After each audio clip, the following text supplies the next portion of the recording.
Tes, tes.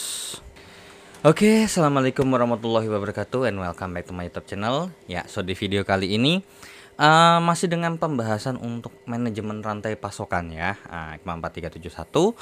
Oke, so kita udah masuk ke modul kedua terkait dengan yang kalau nggak salah itu namanya adalah distribusi ya.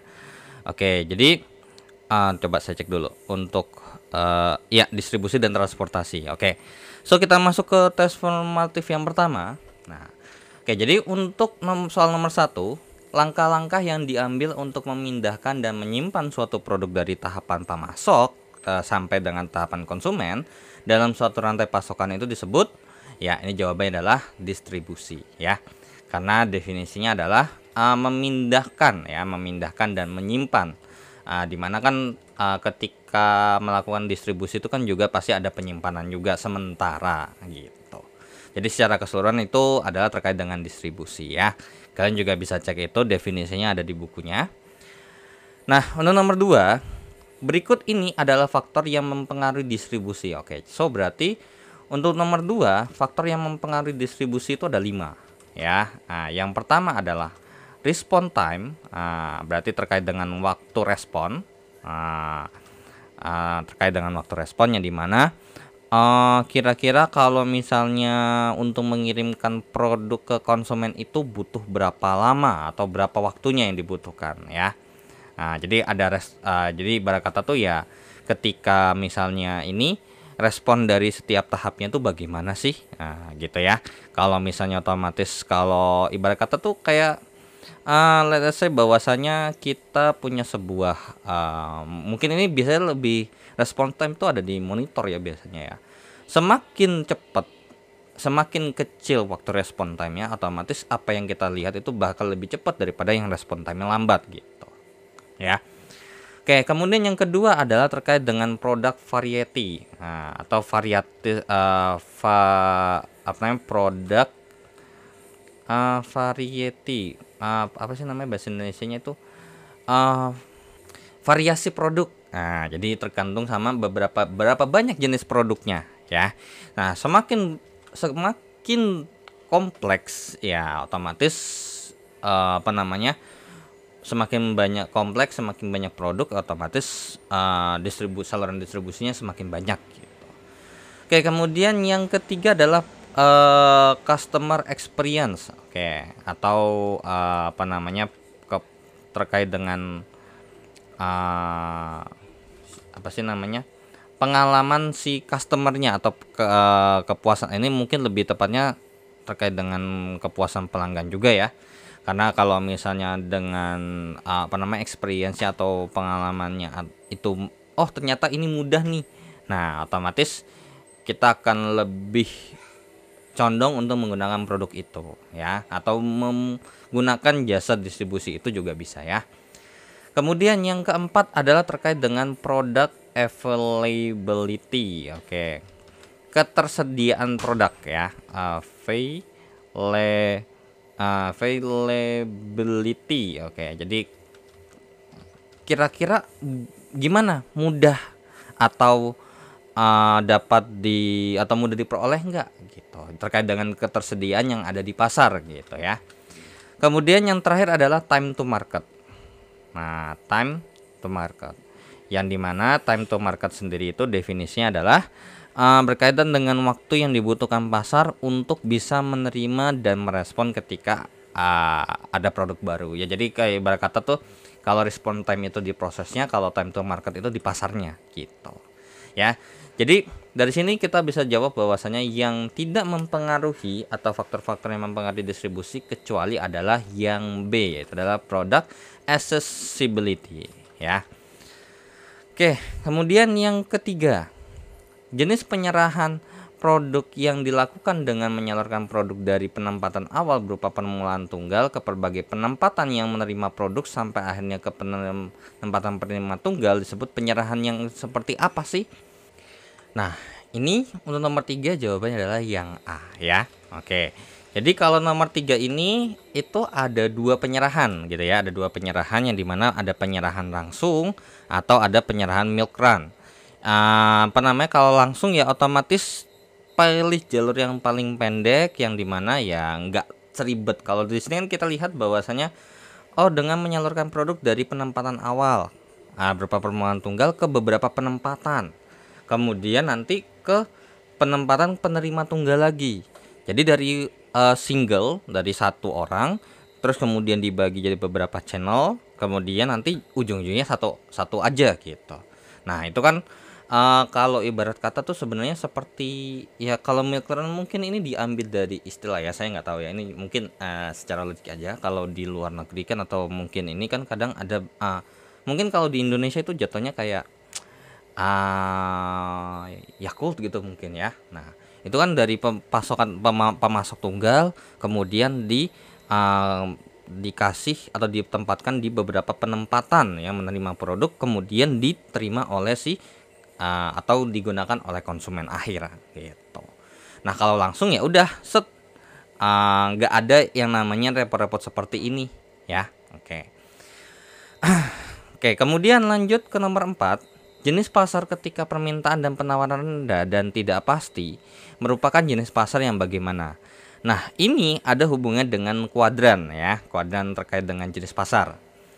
Nah, oke, ini juga sekaligus saya tambahin ya, karena soal nomor 5 ini nanggung banget kalau kita temukan sama nomor 4 tuh bisa sebenarnya.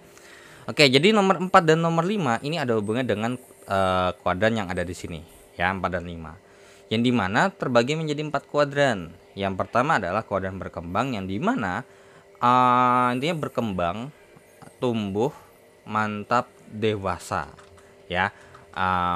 BTMD atau DMBT terserah kalian lebih enaknya yang mana. Yang pasti kalau misalnya kita bandingkan dengan kuadran yang mungkin yang matematika belajar terkait dengan trigonometri, ini beda ya. Kalau satu kan biasanya ada di pojok kanan atas gitu ya.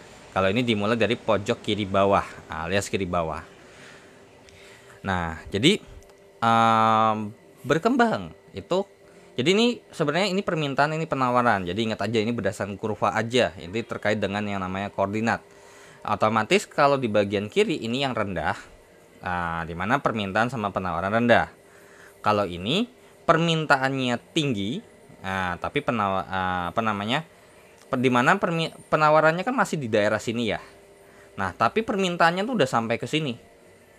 Otomatis permintaannya akan lebih banyak daripada penawaran. Gitu ya.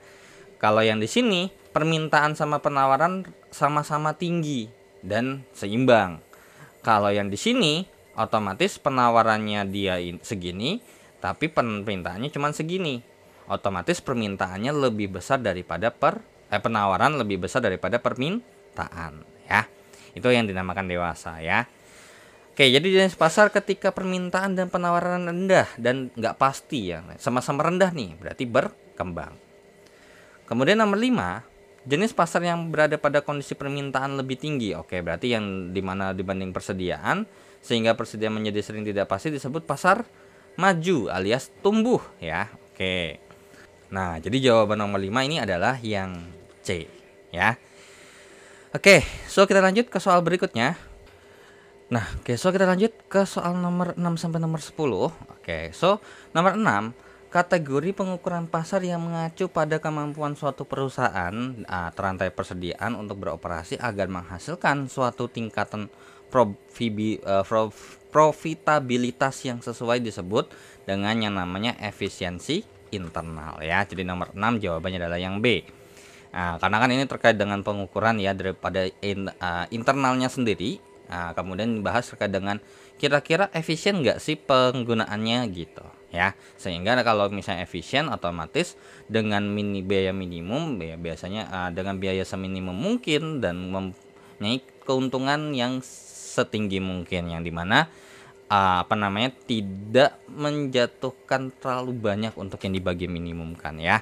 Jadi berdasarkan batasan-batasan, ternyata ini bisa minimum, ini masih oke kalau diminimumkan. Kemudian ternyata bisa menghasilkan keuntungan yang sesuai gitu. Oke, nomor 7.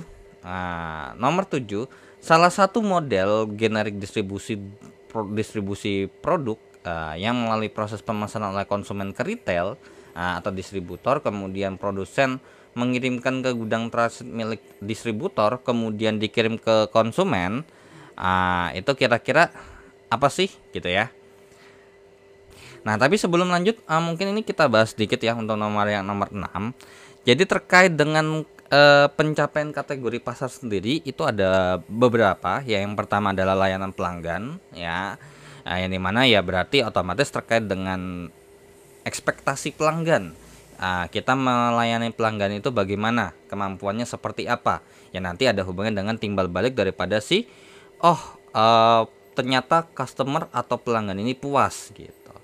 Kemudian efisiensi internal yang tadi saya bilang ya terkait dengan rantai pasokan yang di dalamnya sendiri ya kan. Kemudian kita menghasilkan keuntungan yang sesuai dengan tingkat keuntungan yang sesuai gitu dengan beberapa batasan masalah yang ada.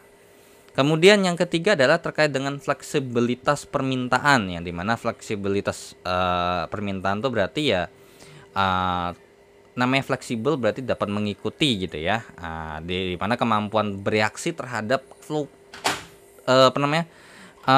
ketidakpastian atau naik turunnya tingkat permintaan produksi. Nah, kalau kita semakin bisa mengikuti, otomatis kita ya ibarat kata kita semakin fleksibel lah. Kemudian pengembangan produk ya berarti terkait dengan yang namanya meningkatkan produk ataupun jasa untuk meningkatkan pelayanan. Nah, sehingga customer semakin puas. Oke, nomor 7. Oke, kita balik lagi ke nomor 7. Nah, nomor 7 sampai 10 ini terkait dengan yang namanya model distribusi ya. Model distribusi produk.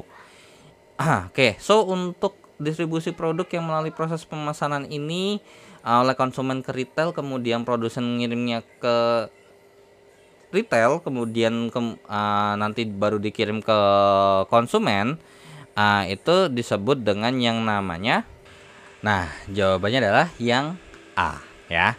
Nah, jadi ini kalau ibarat kata tuh untuk nomor 7 nih logikanya gini ya. Kalau misalnya saya punya customer di sini, ada intinya ada customer satu lah ya, atau mungkin dua, nggak ada masalah mau satu atau dua. Kemudian di sini ternyata di bagian retail ini ada dua gitu ya. Ada yang di bagian pemesanannya, ada yang di bagian untuk pengirimannya. Jadi ini saya bagi dua nih, di bagian terkait dengan retail ataupun distributornya ya. Oke, ini retail ataupun distributor ya. Distributor, kemudian ini adalah konsumen. Kemudian ini ada yang namanya, mungkin kita bikin 3 aja deh. Di sini ini namanya adalah produsennya, alias si pembuat barangnya itu sendiri. Nah, jadi ini akan ada 2 warna ya. Nah, jadi konsumen itu mesen ke bagian retail yang bagian pemesanan. Kemudian dari si retail ini ngomong ke produsen. Set. Ya. Ngomong ke produsennya, "Oh, ini dong," gitu ya. Nah, alhasil si produsen ini akan merespon. Responnya gimana? Ya responnya adalah dengan mengirimkan barang atau produk ke bagian retail atau distributornya, tapi di bagian yang ininya sendiri tuh. Set. Nah, ini bagian gudangnya alias terkait dengan penyimpanannya. Barulah nanti dikirimkan lagi atau dikasih ke konsumen. Nah, ini namanya adalah pengiriman langsung melalui transit. Nah, jadi ini ada transitnya dulu nih. Jadi transitnya tuh ada di sini nih. Ya, transitnya tuh ada di sini. Oke, mungkin pakai warna biru aja. Nah, gini. Ini ada namanya transitnya ya.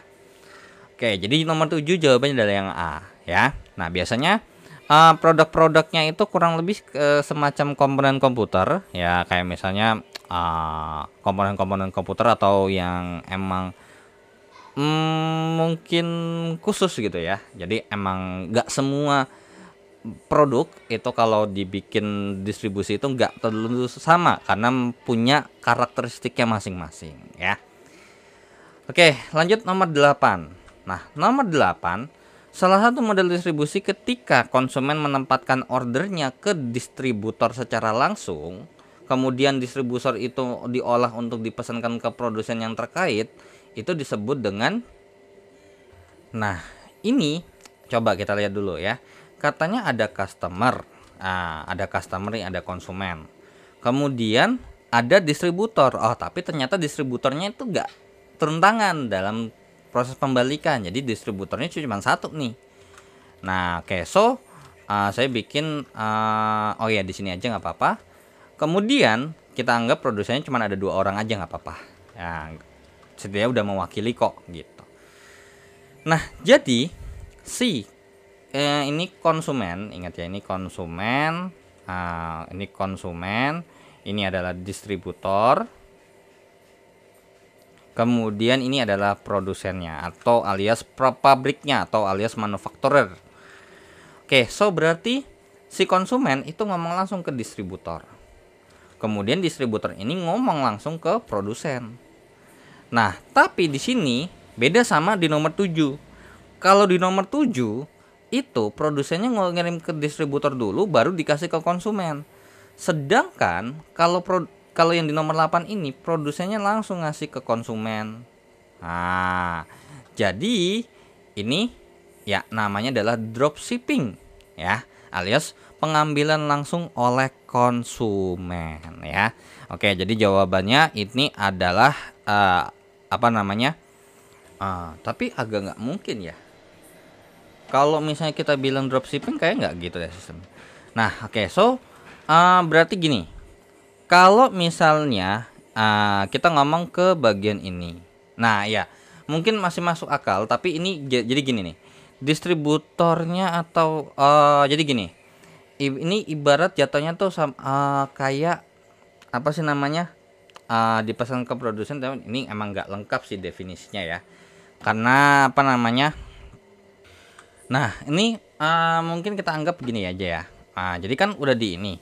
Nah, terus barangnya gimana nih baliknya? Nah, jadi di sini ada pihak tertentu yang dimana ini ada hubungannya dengan yang namanya warehouse atau DC ya, distributor center, tapi bukan punya distributornya, melainkan punya manufacturernya sendiri. Nah, jadi jalannya tuh begini. Nah, ya kan? Jadi si produsennya tuh ngasih ke DC, tapi konsumennya ngambil langsung. Nah, jadi ngambil langsung nih, set ke sini. Nah, jadi konsumennya ngomong ke distributor, tolong pesenin ini dong ya kan, atau mau beli ini.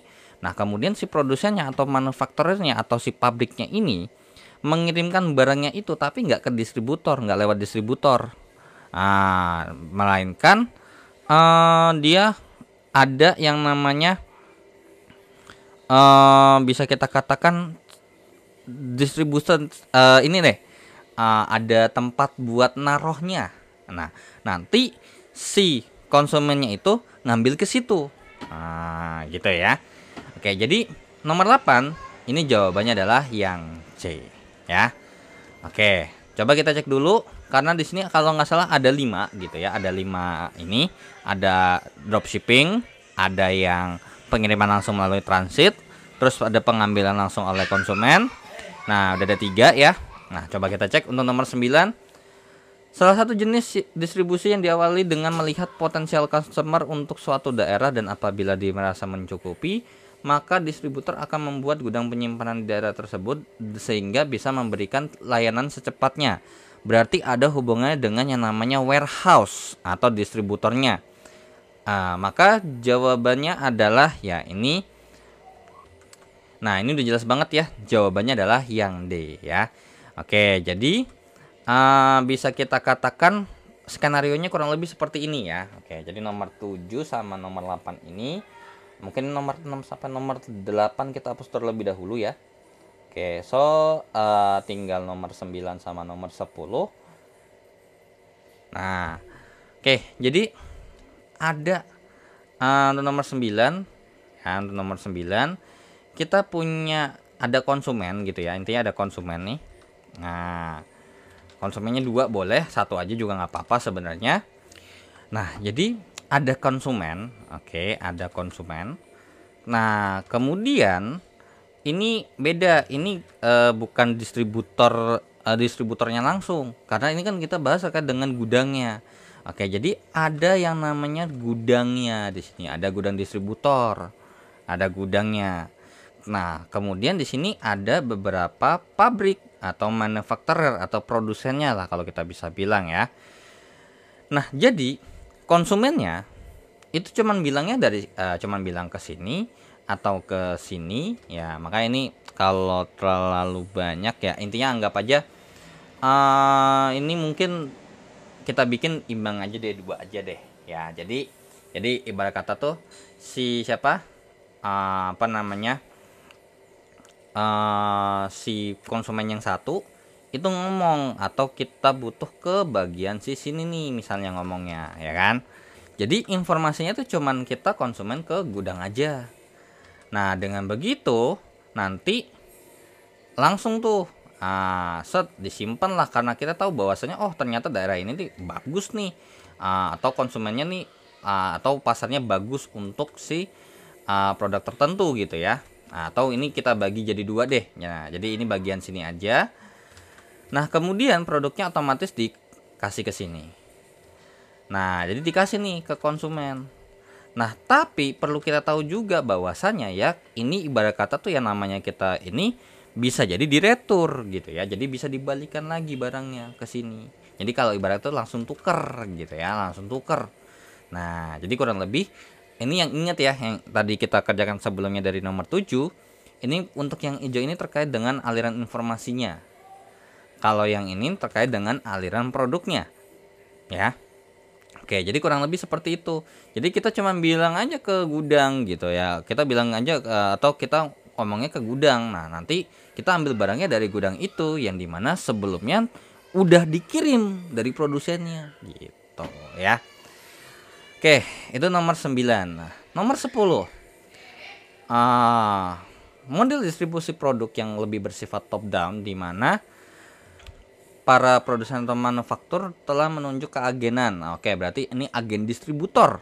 Ya udah, jawabannya adalah yang D, yaitu adalah terkait dengan produk melalui keagenan distributor. Nah, jadi enggak jauh beda sebenarnya kayak di bagian kayak ini, sebenarnya enggak jauh beda.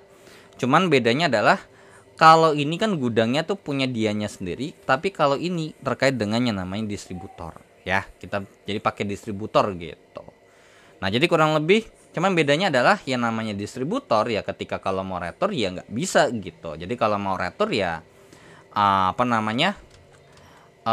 bisa jadi nanti barangnya masih dikirim lagi ke suatu tempat gitu.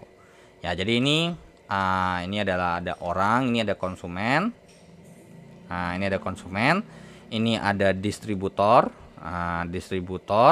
ini ada produsennya. Nah, jadi yang ngomongnya cuman ke sini doang. Nah, aliran produknya tuh tapi untuk aliran informasi ini nggak nyampe ke produsen. Intinya si produsen ini pastinya tetap bakal ngirim lah gitu. Nah, kemudian si distributor ini akan memberikan barangnya juga ke bagian kepada konsumen karena sudah memesan gitu ya. Oke, so nomor 10 jawabannya adalah yang D ya. Jadi kurang lebih gambarnya seperti ini. Dan kalau emang kalian mau lebih kompleks lagi lihatnya, atau mungkin mau lebih detail lagi lihatnya, kalian bisa cek di bukunya ya. Itu juga ada kok. Cuman nih kalau saya gambarnya versi lebih simpelnya aja, biar nggak terlalu kebanyakan garis gitu. Oke, so kita lanjut ke soal yang berikutnya. Oke, ya, so kita lanjut ya ke transformatif yang kedua, masih dengan modul kedua.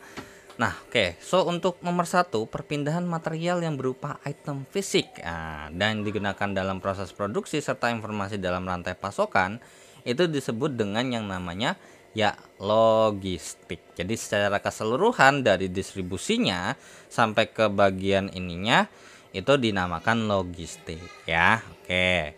Dan dimana kalau misalnya kalian perhatikan di sini, mungkin kalian nanti bisa cek di bukunya lagi. Kalau mungkin bukunya gede mungkin bisa ini. Oke, jadi sebenarnya logistik itu ada terbagi menjadi beberapa bagian gitu ya. Kalau kita bahas ada yang namanya sebelum kan ketika kita mau memproduksikan pasti kita butuh bahan mentah, raw material. Nah, itulah yang dimaksud dengan acquisition gitu ya. Kemudian nanti ditransportasikan atau didistribusikan ke bagian produksi, kemudian nanti produksi kalau udah kelar barangnya, nanti udah menjadi suatu bahan jadi, barang jadi kemudian ditransportasikan lagi atau dikirimkan lagi ke penyimpanan yang ada di gudang gitu ya, yang dimana ya kayak di tes formatif pertama kita bahas yang kayak dari ini mungkin bisa ke distribution center atau mungkin ke distributor dan lain sebagainya, kemudian nanti barulah diproses lagi, dilanjutkan lagi yang akan digunakan oleh si usernya gitu ya, atau konsumen atau customer. Nah, bedanya adalah kalau sebelum produksi itu adalah manajemen material. Gitu ya. Jadi terkait dengan material kayak mungkin material requirement planning dan selain sebagainya, terkait dengan penginputan, input daripada produksinya dan kemudian outputnya, yaitu adalah terkait dengan yang ada di sini, yang bisa kita bilang adalah manajemen distribusi barang fisik, gitu. Walaupun emang ini fisik, cuman bedanya adalah ini untuk material bahan mentah atau bahan yang bisa digunakan untuk produksi, sedangkan kalau ini adalah hasil produksinya. Tuh. Jadi perpindahan material yang berupa item-item fisik yang digunakan dalam proses produksi serta informasi dalam rantai pasokan secara keseluruhan seperti ini, itu namanya adalah logistik ya. Oke, nomor 2. Aktivitas pada fase perpindahan input sebagai bahan baku dan komponen dari pemasok untuk diproduksi disebut dengan manajemen persediaan gitu ya. Oke.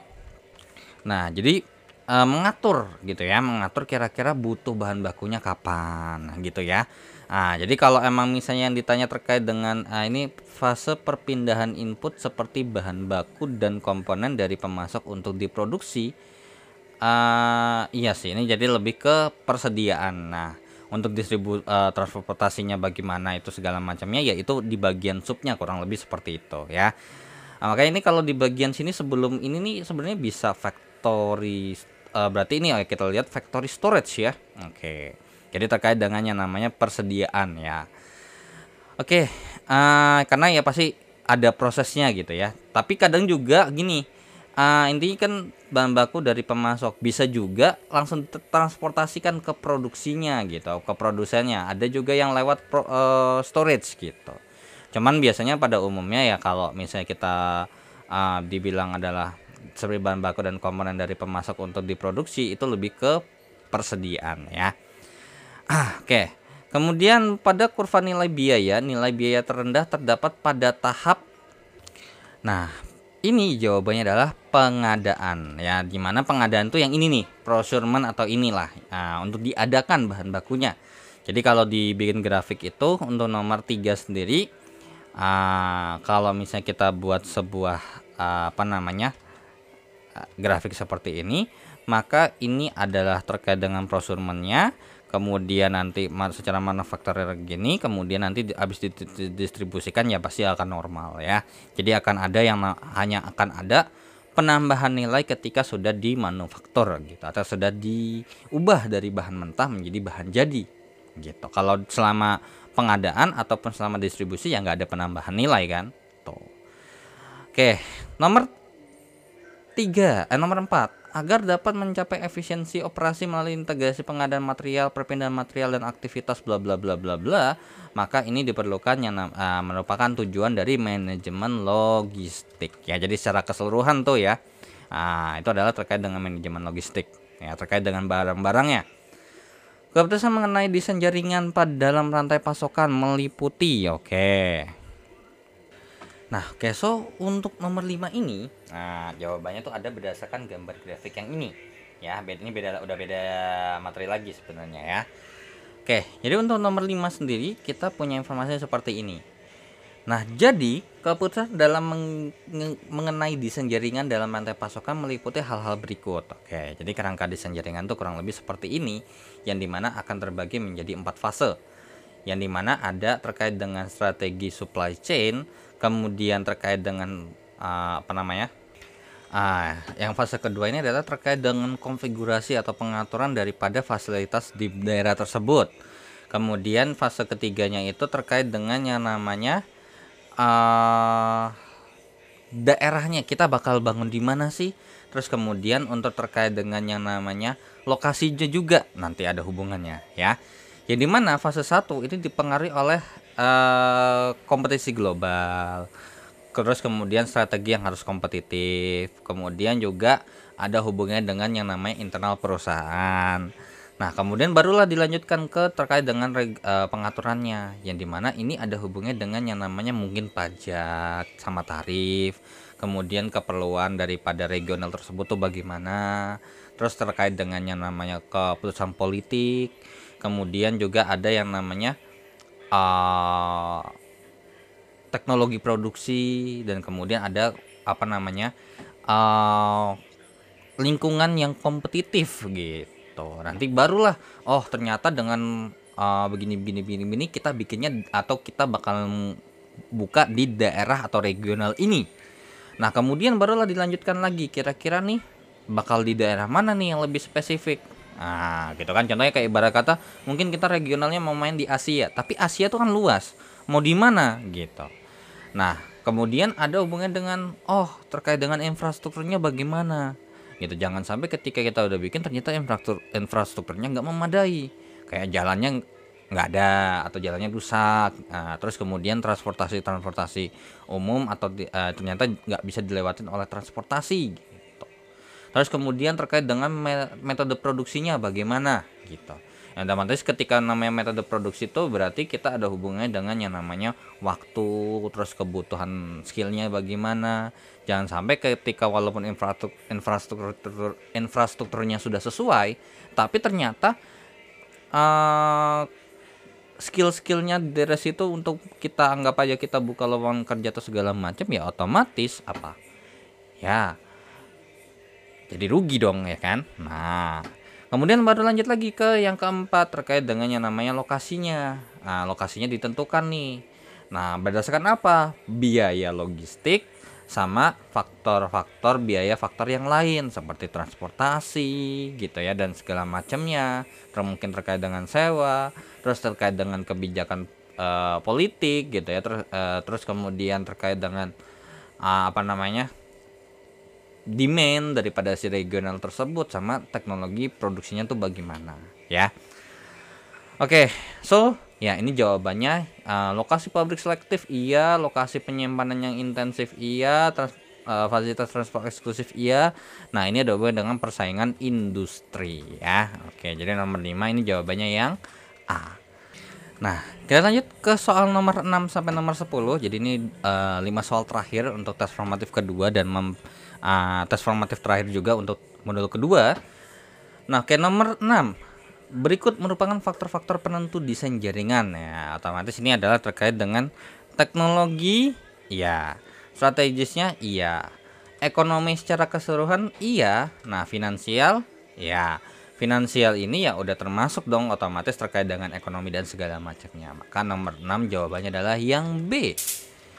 Nomor 7. Pertimbangan mengenai pajak, nah dan segala macamnya terkait dengan faktor yang bersifat eksternal dan dalam penentuan desain jaringan termasuk dalam faktor ya ini ada hubungan dengan yang namanya makroekonomi gitu ya, terkait dengan pajak atau ekonomi secara keseluruhan lah ya. Oke, penyusunan kerangka desain terdiri dari beberapa fase. Salah satunya menentukan strategi rantai pasokan adalah tahap ke-1. Nah, ini tadi udah dibahas ya, bahwasanya tuh tahap pertama adalah menentukan strategi rantai pasokannya seperti apa. Ya kan? Kemudian barulah kira-kira nih nanti kita akan buka di regional mana. Kemudian nanti kita mau lebih spesifikan lagi dan nanti kita lokasinya spesifikan lagi gitu. Nomor 9, pengendalian biaya logistik dapat ditempuh melalui cara berikut. Renegosiasi tarif, ini oke, ini make sense. Mengurangi biaya transportasi, ini make sense karena ya bisa kita akalin, kayak misalnya mungkin kita harusnya pakai ini. Nah, tapi ternyata mungkin dengan mengurangi biaya transportasi itu tidak menuruni kepuasan pelanggan. Nah, itu bisa dilakukan. Nah, kemudian pemilihan bahan baku yang murah, ini tentu tidak mungkin karena apa? Kalau misalnya bahan baku yang murah gitu ya, walaupun emang secara keseluruhan itu kan secara biasa keseluruhan gitu.